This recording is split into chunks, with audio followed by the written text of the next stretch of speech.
So, I mean, half of it is the food, delivery, and then half of it is a safety check and making sure they're okay. And, yesterday I was out all day delivering, and there was a couple of people who didn't look that great. You sort of slow down.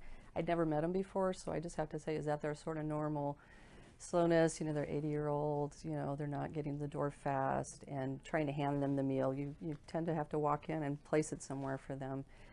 It helps us just realize what challenges they're having, and how much we've got to slow down and make sure they're okay, because some of them don't see anybody else. It is more than just a meal with the Meals on Wheels program, because they actually are, someone actually is coming to their door and they're getting a check-in.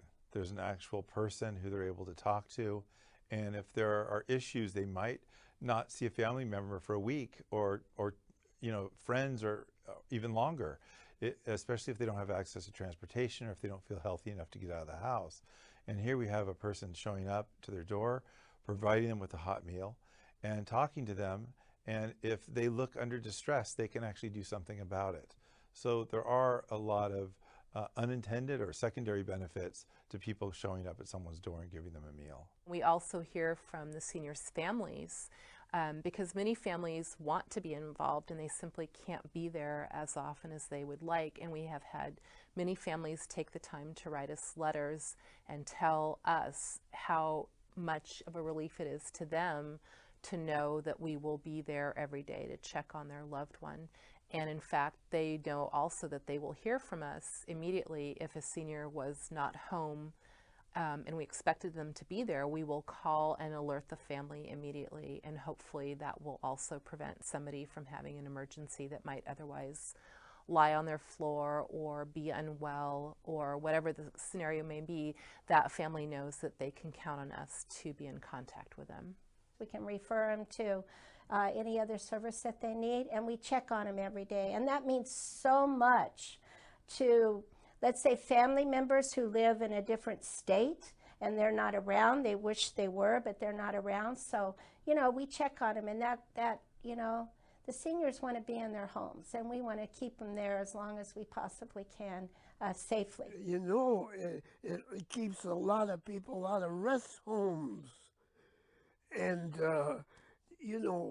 like that, everyone would rather be in their bed at their own home with their facilities than to be in a hospital or a rest home.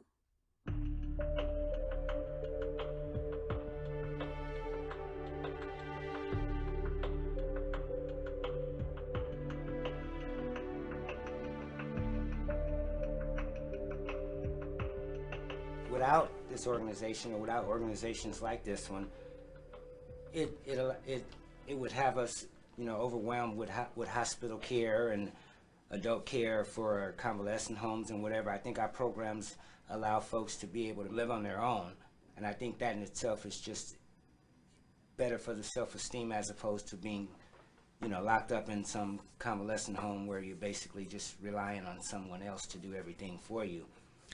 So I know for a fact that it's just, it helps to sustain people in their homes, and I think that part is important.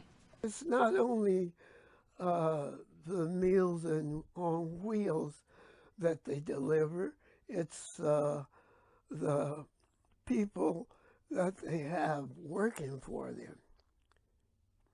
Easy to get along with. You look forward to see them. Yes, very good interaction with them, and they're all very kind. You can count on them every day at the same time to get your meals.